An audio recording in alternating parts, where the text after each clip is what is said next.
Welcome, ladies and gentlemen, to today's tutorial. Now today we want to look at an important aspect as far as basic tissues are concerned, and that is connective tissues.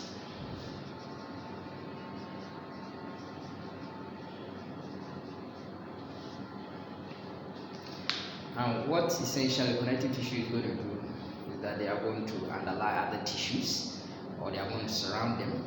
In fact, functionally, they are going to bind tissues, they are going to insulate them, they are going to perform the function of support, even transport, even storage of fuel, as far as, for us, the adipose tissues are concerned. So, essentially, even apart from that, they are going to perform the function of protection. Yes, immune functions are going to also, going to take place by these connective tissues. Now, unlike epithelial tissues where we saw that there was little or no intercellular space between cells, for connective tissues, yes, largely we are going to have large intercellular spaces, and in addition to being innervated, they also have blood supply. They will be vascular as well. Now, for connective tissues, there are three main components to this connective tissue. Three main components to this connective tissue.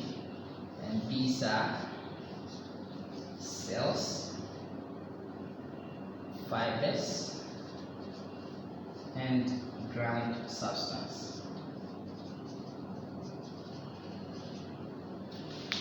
So one thing that we find is that, yes, we can also say that this connective tissue is made up of cells and extracellular matrix. Extracellular, they are non-cellular matrix that the cells will find themselves in.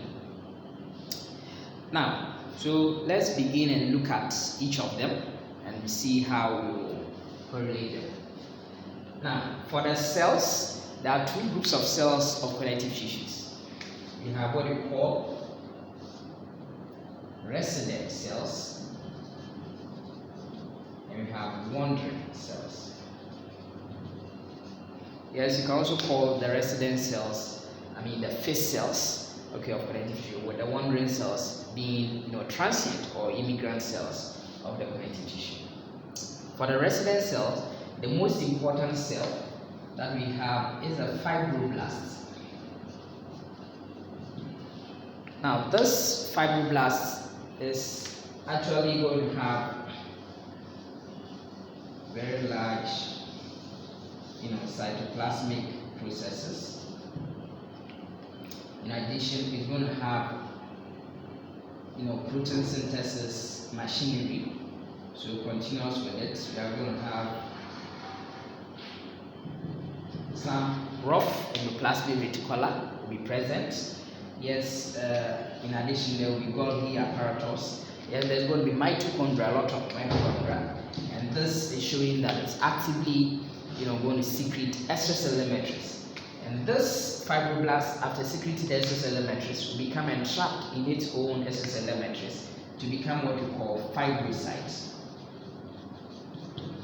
So fibrocyte is actually the inactive form of fibroblast, and this one will have fewer or less prominent cytoplasmic processes. In addition, it will have less mitochondria, as well as the protein synthesis machinery, yes, being the rough endoplasmic reticulum, as well as even free ribosomes will be there. Now, the next resident cell that we find is known as adipocytes. Now, remember that adipocyte is actually a fat cell, and there are two groups of these adipocytes. We have the white adipocyte and we have the brown adipocyte. Usually, the white adipocyte is going to be filled with a single large droplet of fat, and therefore we call it unilocular adipocyte. Together, they are going to form what we call the adipose tissue. Unilocular adipose tissue, or the white adipose tissue. Now, for the brown adipose tissue, there will be several droplets filling the cytoplasm of the cell, and therefore we call it multilocular adipocyte. Now, the multilocular adipocyte, because of its role in thermogenesis, in fact non-shivering thermogenesis, what happens is that it's endowed with a lot of mitochondria, so that it can generate a lot of ATPs, for especially, therefore we find it more in the case of newborns, because nature recognized that some, parents will be so, they wouldn't take good care of their kids, and therefore nature has, provided these kids with a lot of these brown adipose tissue. For the white adipose tissue, it's mainly for storage of fat, and usually you find it in, around the eye, periocular region, around the kidneys, cushioning even the great omentum of the, abdomen is going to have it. Yes, even if you look at the gluteal region, the breasts of, all these places, under the skin, the hypodermis, the subcutaneous tissue, it's actually fat. That one is mainly, going to be the white adipose tissue. But of course, in some women, yes, women tend to have more of the brown adipose tissue, yes, in between the scapular regions, yes, in between the two scapular regions, interscapular area, yes, you are going to have some brown adipose tissue still present. Now, the next cell that we find, now, one thing that about the adipose tissue is that for the classical white adipocytes, what happens is that, yes, it gets filled with a lot of, the fat, therefore pushing the nucleus to a side, to the periphery, taking up most of it. Now, beyond tissue processing, this fat will get, dissolved and removed, and therefore you see an empty, almost empty space in there. So that is white adipocyte. Now, the next cell is known as mast cell. Mast cell is also a resident cell.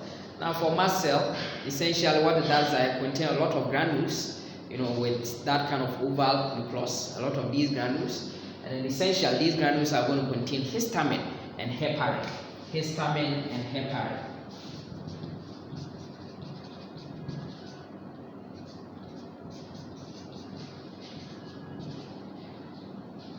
Now, this histamine is, vasoactive.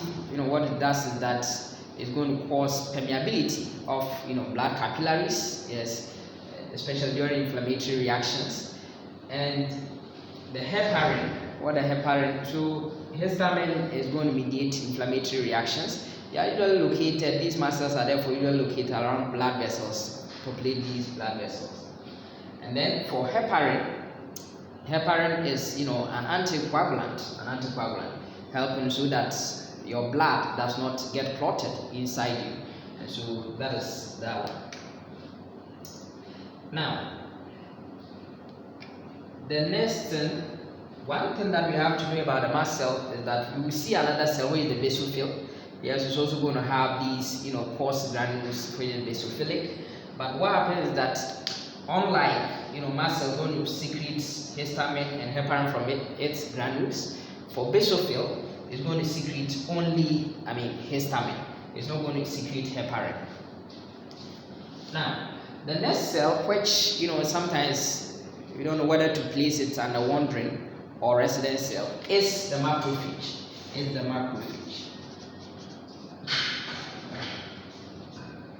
Now, for macrophage, macro means large and phage has to do with eat. So it's a large eater. It's a cell which, engulfs, materials. Now, this macrophage, what this macrophage does is that, it's actually originating from a bone marrow only. So from the bone marrow, from hematopoietic stem cells, we are going to get what we call monocyte. And from monocyte, wherever there is the need for engulfment, of particulate matter in a particular area of the body, then they will get transformed from monocyte into macrophage. So macrophages are actually coming from monocytes, which is actually coming from the blood only. But remember that even the blood is a tissue which we look at as a type of tissue. But these macrophages in the connective tissue, we give it a special name, histiocytes. Histiocytes, so if you hear of histiocytes, we are still talking about macrophage in a connective tissue. Apart from this, yes, we can have Kappa cells. Kappa cells are also macrophages found in the liver. You can have dust cells, which are also macrophages which are found, in the lungs.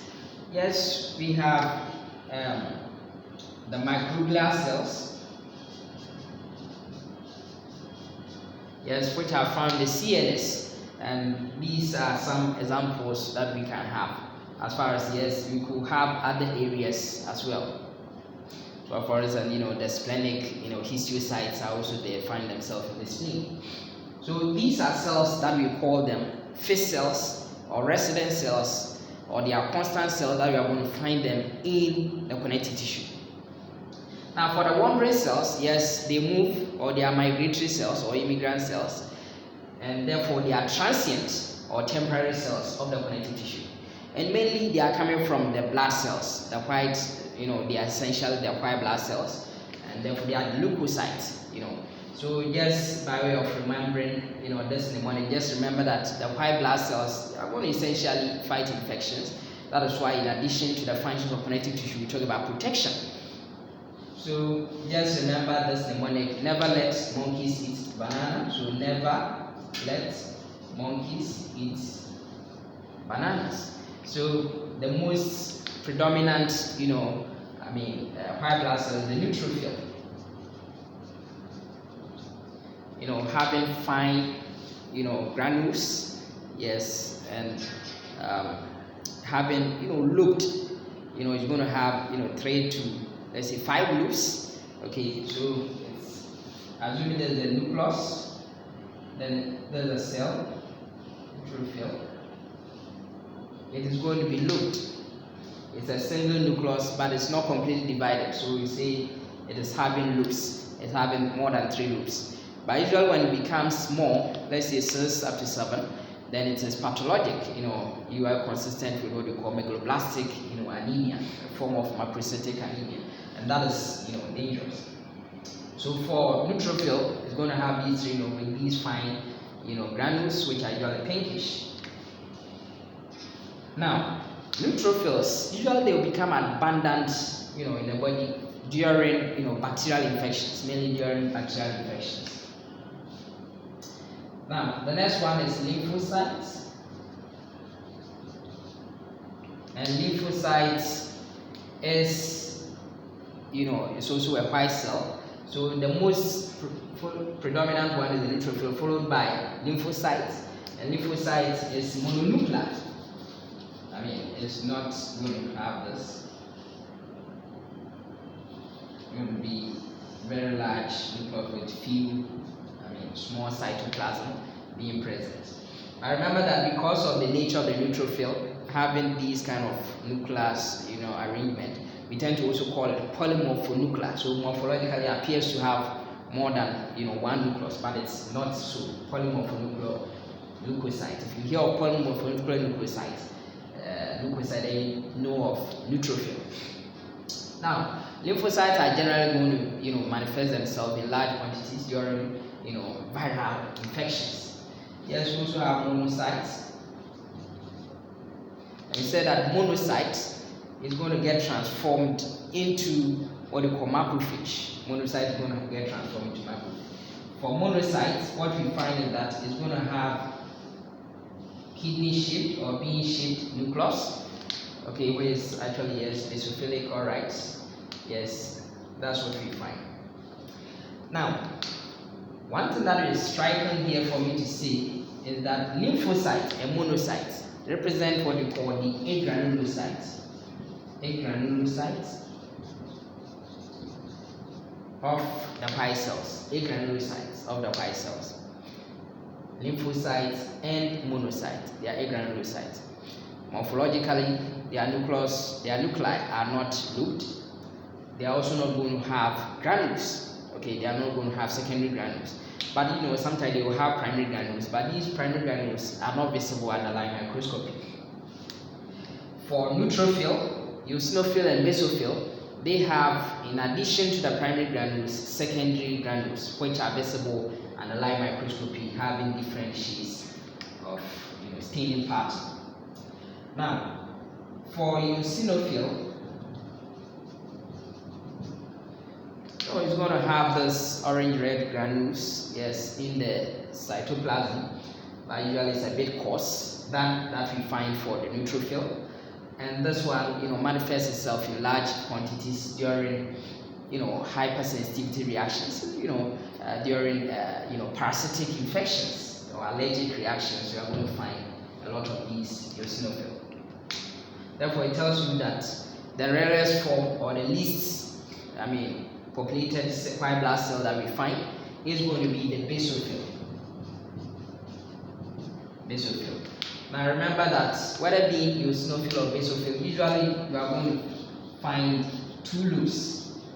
They tend to be bilobed, having their granules. Now for basophils, have very coarse granules, and then in addition, these granules are basophilic. They are going to be dark stained, with hematose. If you stain with hematose and eosin. Basophil, yes, we said that if there is hypersensitivity reaction, if there's an inflammatory reaction, then it's going to release its granules which contain a lot of these histamine, and it's going to cause dilation of these blood vessels, making them more permeable during inflammatory reactions. So that is with the cells of connective tissue. Now these cells, what they are going to do is that they are going to secrete the other components of the connective tissue. They are going to secrete the fibers as well as the ground substance. And the fibers, there are three kinds of fibers that we've identified. Okay, there are three kinds of fibers which we have to know. So fibers of connective tissue are actually three, and these are what we call collagenous fibers or collagen fibers. We're also going to have elastic fibers, and we are going to have reticular fibers. Now, collagenous fibers, in essential, the protein that is going to form it is collagen. Now, remember that if you have collagen, then it's going to confer high tensile strength to the particular structure. Now, this collagenous, fibers, yes, they are going to be very strong, sometimes ranging from 15 to 40, nanometers, yes, for the type 1. Now remember that we have several types of the collagenous fibers, and these several types, yes, mainly, but essentially what we have to know is the type 1, which is more to be seen, yes, in the skin, yes, we are going to find it in the bone, in the enamel of the tooth, yes, dentine. So we are going to also find it, in the tendons, yes, and then in addition, we are going to find it in fibrocartilage. In addition, we are going to find it in fibrocartilage. Now, it's the most, the commonest type that you can see as far as collagen fibers or collagenous fibers are concerned. Now, the next thing is the elastic fibers. Now, if there's elastic fibers, then there's the need for the organ to stretch, and at the end they recoil back to its normal position. And therefore, these ones we are going to find them, yes, in the lungs, in blood vessels, yes, all these ones they are going to be there. For reticular fibers represent a type of collagenous fibers. Yes, just remember that type 2 collagenous fibers, you are going to find it in cartilages. Type 3, you are going to form this what we call reticular fibers. So type 3 is actually reticular fibers, but it is not actually getting all the peculiar features that we tend to want to see under collagenous fibers. Therefore, we separate it as a different one. Now remember that if it's elastic fibers, they are going to stain black, dark, and they are slender. Collagenous fibers are a bit thicker, but reticular fibers are also slender. But in addition, they branch, and unlike collagenous fiber which stain with a normal, histological stain, hematose and eosin, reticular fibers do not stain so. Therefore, what happens is that there is the need for special staining procedure, which is known as the silver impregnation technique, so that you can see the reticular fibers. And the reticular fibers are going to form this meshwork once you find it, forming the framework of an organ, mainly for filtration. And therefore, you are going to see these reticular fibers, with the lymph nodes, the liver, the spleen. You are going to see these and there. But we also have the type 4 collagen fibers, and these ones are going to find themselves in the basement membrane. the basement membrane. But in addition, you are also going to find type 6 also in the basement membrane. Yes, I mean, and that is essentially what we are going to find. That's essentially what we are going to find. But even type 5, you may even find it in the basement membrane. So at least for now, you should learn up to even type 4 or type 6. These ones are. Now, the next thing that we find, which is also secreted by the cells of connective tissue, is known as the ground substance. Now, ground substance, I say, is the main component of the connective tissue because don't put the cells together. But once the ground substance is broken through, then the connective tissue will fail to, perform its function. Therefore, the ground substance are actually made up of, 3 main proteins, proteoglycans, glycoproteins, and in addition to that, we are going to have mucopolysaccharides, which currently we call it glycosaminoglycans.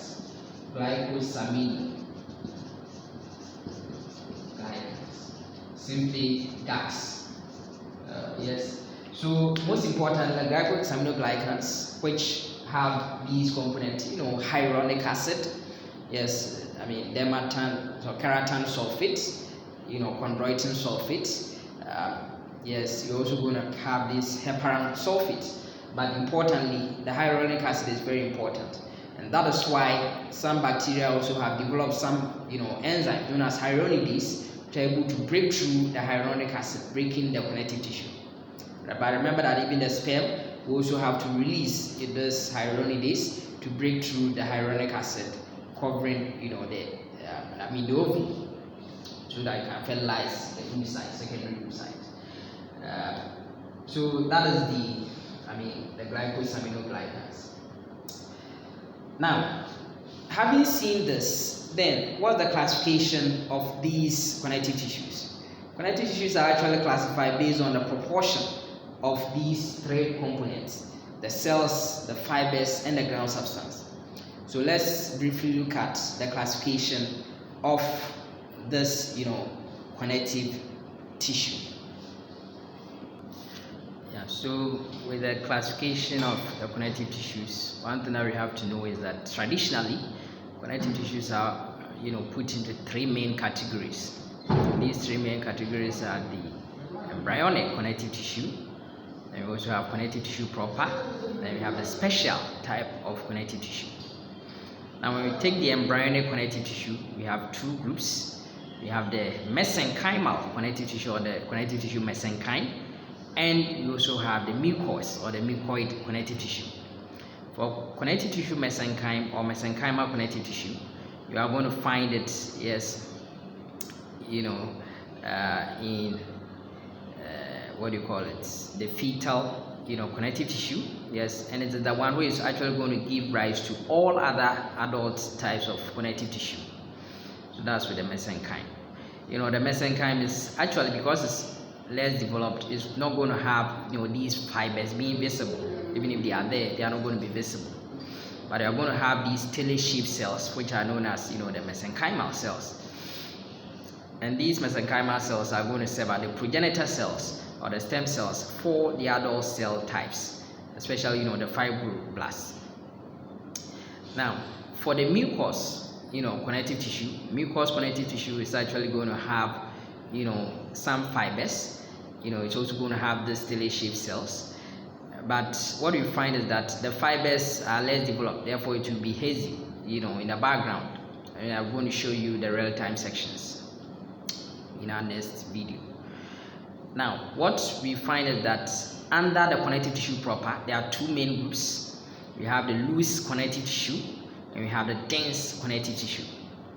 Now on the loose connective tissue, we have 3. Under that one, we have what we call the areolar connective tissue. And the areolar connective tissue, immediately we said that under every epithelial lining there's supposed to be a connective tissue, and that one is the areolar connective tissue that you're going to find, the lamina propria. So if you hear of lamina propria, the connective tissue that underlies epithelial tissues is actually areolar loose connective tissue. Yes, if you also look at the other areas, where, for instance, if you look at the skin, the dermis of the skin, the papillary, the superficial layer of the dermis of the skin is also going to have, this loose connective tissue. Yes, they are going to also find themselves questioning, the blood vessels. Yes, if you find the tunica adventitia, and then you subendothelial layer of, blood vessels, the tunica intima of blood vessels, we're also going to find this loose connective tissue. It's actually areolar connective tissue. Now, the next one that we find is the reticular connective tissue. It's also loose connective tissue. Reticular connective tissue is going to form this meshwork, which we said is going to be dark skin. These fibers are going to be dark skin, and therefore you are going to find it in the liver, in the lungs, in the spleen, yes, even in the lymph nodes, even in the thymus. You are going to find these, reticular connective tissue. Apart from that, you are also going to find what you call adipose tissue, being another type of loose connective tissue. For adipose tissue, he said yes, it's going to find in the abdomen, the campus fascia, yes, the superficial fascia over there. We are going to find in the greater omentum, yes, in the breast, yes, the gluteal region, the buttocks, yes. If you look at periocular, area, if you look at even around the kidney, pushing the kidney, we are going to find this adipose tissue. But remember that if you have an area where you can see one or two adipose tissue, it doesn't make that tissue adipose tissue. The dominance of these adipocytes is going to help you to see that this tissue is actually adipose tissue. Now, the next thing that we find, so these are the loose connective tissue. When we go to the dense connective tissue is also having three. We have what you call dense regular connective tissue, and we have the elastic connective tissue. Now, for dense regular connective tissue, there are three main areas which you have to know, tendons, ligament, and aponeurosis. But remember that even aponeurosis is a broad flat tendon form. Yes, broad flat, glycerin tendon, and you are going to find it over there. Remember that even aponeurosis is going to, find themselves in between muscles, muscle. Yes, and then ligaments, connecting bone to muscle. And then if it is a tendon, bone to bone is a ligament, and then if it's a tendon, then bone to muscle. So these are also going to have dense regular connective. Now, if it is regular, then it's going to, resist pull of force or stress in a particular direction, in only one direction, unidirectional. But if it is dense irregular, then it's able to resist forces in several directions. And the dense regular ones, yes, capsule of organs, you are going to find that one there. You are going to find it in the perichondrium. Okay, we look at all those things. Perichondrium, we are going to find it there. We are going to find it in the periosteum. Yes, these are also going to have, and of course in the submucosa of the GIT, we're going to find these dense irregular connective tissues. Now, for the elastic connective tissue, of course, then that area there's the need for recoil. Essentially, we're going to find it in blood vessels, larger blood vessels. Yes, you are going to find it in larger arteries, for instance. Yes, they are going to have dense irregular connective tissue. Now, if you look at the special type of connective tissue, mainly, yes, what's the reason why we call it a special type? Now, the reason is that they may have some characteristics that deviate from the ordinary connective tissues that we have. Now, what happens is that if you take cartilage, instead of cartilage, you're going to have, blood vessels or being vascular. It is avascular.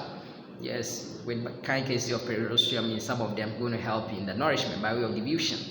So cartilages, because of the avascular nature, they are, classified as special type of connective tissue. Now, for bone, the matrix is so hard. Yes, usually the matrix is supposed to be gel-like.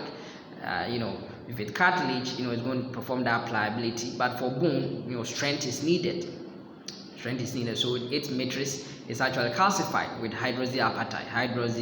Apatite is going to do that for us, and making the matrix so hard. So that's also, a type of special connective tissue. Then we also have blood. Blood, it's fluid. Yes, it's lacking fibers anyway. Blood is lacking fibers. And then in addition, it's very fluid in nature, moving, so that it can transport materials. So these are the main, kinds of connective tissues that we have. And in our next sections, we are going to look at the real-time sections. I'll show you the slides, and that will be, how we go about it. All right, thank you very much for your audience.